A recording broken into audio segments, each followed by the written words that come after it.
Liverpool Manchester Unitedga qarshi tarkiblarni solishtiramiz. Darvozabonlar Alisson Becker yoki Lamens. Alisson.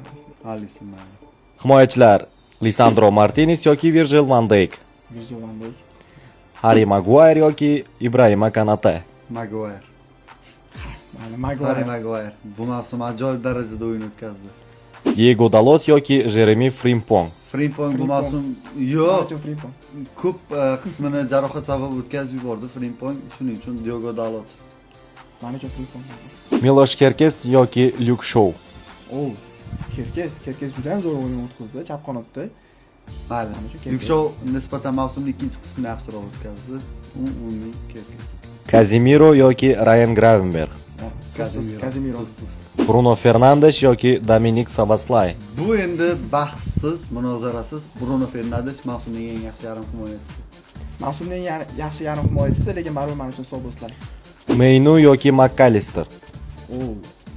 Meynu ham yaxshi mavsum o'tkazdi, lekin McAllister yaxshiroq. Muhammad Salah yoki Brian Mbeumo. Salah bu mavsum zo'r mavsum o'tkazmadi-yu, lekin baribir Salahda qolaman men. Endi Mbeumo nisbatan Kerrikdan buyog'iga zo'r o'ynadi, lekin umumiy Salah. Benjamin Sheshko yoki Hugo Ekitike. Ekitike mana shu nomer. Mayli. Ekitike yaxshiroq. Mateus Cunha yoki Cody Gakpo. Mateus Cunha so'zsiz. Cody Gakpo faqatgina Gollandiyada zo'r o'ynaydi. Men O'zbekistondagi glavniy xeyteri bo'laman Gakponi. Men ham boshqa. Endi klubda nisbatan Cunha yaxshi. Cunha yaxshiroq o'ynadi.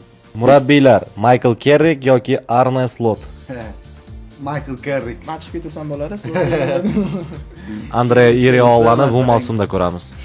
Do'stlar, mana shunaqa ajoyib videolarni ko'rib ko'rmaslik uchun kanalimizga obuna bo'lib qo'ying.